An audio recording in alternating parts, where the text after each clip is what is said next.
So hello guys, welcome back to my channel. और आज के वीडियो काफ़ी इंपॉर्टेंट होने वाला है क्योंकि आज के इस वीडियो में हम बात करने वाले हैं ऐसे टॉप जीके एमसीक्यू जो कि पेपर में पूछे जा चुके हैं। क्योंकि आज हम प्रैक्टिस कर रहे हैं भारतीय रेलवे परीक्षा जो कि आने वाले एनटीपीसी एग्ज़ाम के लिए इम्पॉर्टेंट है। तो यहाँ हम देखेंगे 30 क्वेश्चंस जो काफ़ी इम्पॉर्टेंट है, जो पेपर में रिपीटेड प्रश्न है। तो यहाँ सभी क्वेश्चंस के आंसर को आपको अच्छी तरह से याद में रख लेना है। सो गाइस, शुरुआत करते हैं आज के हमारे 30 जी के क्वेश्चंस की। और हाँ, अगर मेरे आंसर देने से पहले अपना एक आंसर टिक कर ले और अंत में बताए कि आपके कितने आंसर सही हुए थे। तो शुरुआत करते हैं। तो सबसे पहला प्रश्न है, पीवी सिंधु किस खेल से जुड़ी है? तो इसका सही जवाब हो जाएगा ऑप्शन नंबर बी, बैडमिंटन से जुड़ी हुई है पीवी सिंधु। याद रख ले, बैडमिंटन का खेल खेलती है पीवी सिंधु। अब अगला प्रश्न है, निम्नलिखित में से कौन एक जैन तीर्थकर नहीं थे? सो इसका सही जवाब हो जाएगा ऑप्शन नंबर बी, नाथ मुनि। नाथ मुनि एक जैन तीर्थकर नहीं थे, जबकि ऑप्शन में दिए गए चंद्रप्रभु, नेमिनाथ और संभवनाथ ये तीनों जैन तीर्थकर थे। अब नेक्स्ट क्वेश्चन की बात करते हैं। चौरी चौरा नामक प्रसिद्ध स्थल कहाँ है? सो इसका सही जवाब हो जाएगा ऑप्शन नंबर ए, गोरखपुर में है। चौरी चौरा नामक प्रसिद्ध स्थल है गोरखपुर में। अगला सवाल है, जयप्रकाश नारायण किस पार्टी से जुड़े थे? तो इसका सही जवाब है option number C, socialist party से जुड़े थे जयप्रकाश नारायण। ये क्वेश्चन काफ़ी बार पेपर में पूछा जा चुका है। अब नेक्स्ट क्वेश्चन की बात करते हैं। मानव शरीर के निम्नलिखित अंगों में से कार्निया किसका भाग है? तो इसका सही जवाब है ऑप्शन नंबर डी, आँख। कार्निया जो है वो आँख का भाग होता है। अगला प्रश्न है, IBM क्या है? तो इसका सही जवाब हो जाएगा IBM एक कंपनी का नाम है। तो ऑप्शन नंबर सी इसका सही जवाब हो जाएगा। अब नेक्स्ट क्वेश्चन की बात करते हैं। लोकसभा में राज्यों को किस आधार पर सीटें आवंटित होती है? सो इसका सही जवाब हो जाएगा ऑप्शन नंबर ए, जनसंख्या के आधार पर। लोकसभा में राज्यों को जो है वो जनसंख्या के आधार पर सीटें आवंटित होती है। अगला प्रश्न है, लोकसभा के लिए प्रथम आम चुनाव कब हुआ था? तो इसका सही जवाब है ऑप्शन नंबर सी, सन 1952 में हुआ था। लोकसभा के लिए प्रथम आम चुनाव जो है वो सन 1952 में हुआ था। अब अगला सवाल है, भारतीय विदेश व्यापार संस्थान कहाँ स्थित है?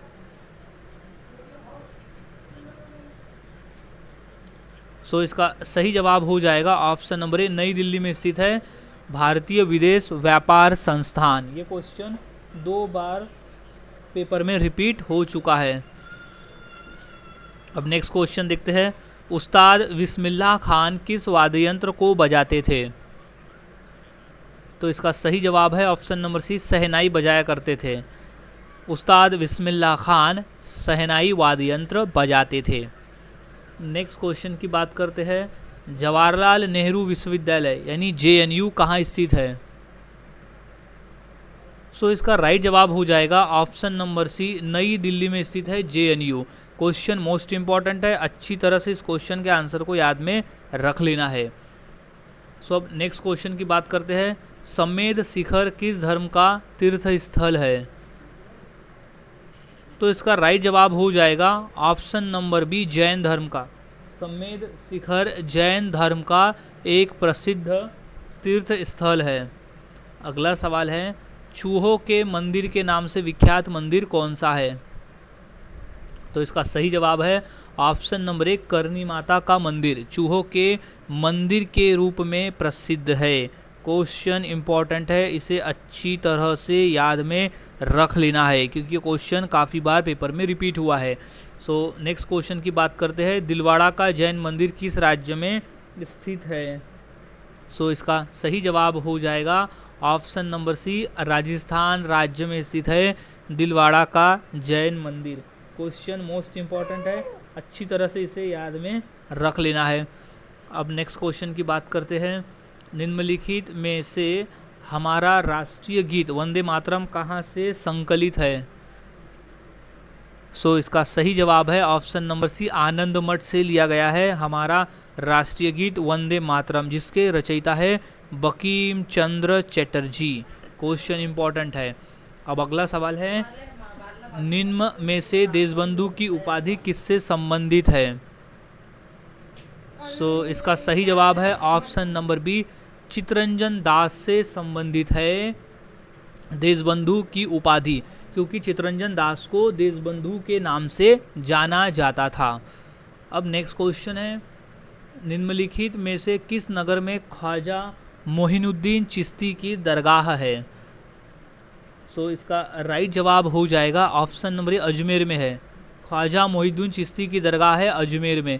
ये मोस्ट इंपॉर्टेंट क्वेश्चन है, ये क्वेश्चंस काफ़ी बार रिपीट हुए हैं पेपर में, इन्हें अच्छी तरह से याद में रख लेना है। अब नेक्स्ट क्वेश्चन की बात करते हैं, निम्नलिखित में से खसरा रोग का कारण क्या है? इसका सही जवाब हो जाएगा ऑप्शन नंबर डी, विषाणु। विषाणु है खसरा रोग का कारण। अब नेक्स्ट क्वेश्चन की बात करते हैं, निम्नलिखित में से ख्वाजा मोहिनुद्दीन चिश्ती की दरगाह कहाँ है? इसका सही जवाब हो जाएगा अजमेर में है ख्वाजा मोहिनुद्दीन चिश्ती की दरगाह। अब नेक्स्ट क्वेश्चन है, भारत के संविधान द्वारा निम्न में से कितनी भाषाएं स्वीकृत है? ये क्वेश्चन मोस्ट इम्पॉर्टेंट है और इसे अच्छी तरह से याद में रख लेना है। इसका सही जवाब है ऑप्शन नंबर बी, 22 भाषाएं। 22 भाषाएं स्वीकृत है भारतीय संविधान द्वारा। भारत में 22 भाषाएं जो है वो संविधान में स्वीकृत भाषाएं है। अब नेक्स्ट क्वेश्चन की बात करते हैं, निम्नलिखित में से राष्ट्रीय साक्षरता मिशन की शुरुआत कब की गई? इसका सही जवाब है ऑप्शन नंबर ए, सन 1988 में राष्ट्रीय साक्षरता मिशन की शुरुआत की गई थी। ये क्वेश्चन कई बार पेपर में आया हुआ है, इसे अच्छी तरह से याद में रख लेना है। अब नेक्स्ट क्वेश्चन की बात करते हैं, विनोबा भावे द्वारा स्थापित पवनार आश्रम निम्नलिखित में से किस राज्य में स्थित है? इसका सही जवाब हो जाएगा ऑप्शन नंबर बी, महाराष्ट्र राज्य में स्थित है पवनार आश्रम। क्वेश्चन मोस्ट इंपॉर्टेंट है, अच्छी तरह से इसे याद में रख ले। अब नेक्स्ट क्वेश्चन की बात करते हैं, दक्षेस यानी सार्क का मुख्यालय किस शहर में स्थित है? वो है काठमांडू में। ऑप्शन नंबर ए इसका सही जवाब हो जाएगा काठमांडू। अब नेक्स्ट क्वेश्चन है, गरीबी हटाओ का नारा किसने दिया? इसका राइट जवाब है option number B, Indira Gandhi ने दिया था गरीबी हटाओ का नारा। ये क्वेश्चन बार बार पेपर में आया हुआ है, अच्छे से याद में रख ले। अब नेक्स्ट क्वेश्चन है, पेनिसिलिन की खोज किसने की थी? सही जवाब है option number A, Alexander Fleming ने की थी पेनिसिलिन की खोज। अब अगला सवाल है, रुपया शब्द का पहली बार उपयोग किसने किया था? इसका सही जवाब हो जाएगा option number A, Sher Shah Suri ने किया था रुपया शब्द का पहली बार उपयोग। यानी रुपया शब्द जो है वो शेरशाह सूरी द्वारा दिया गया है। अब नेक्स्ट क्वेश्चन की बात करते हैं, डेंगू बुखार किस मच्छर से फैलता है?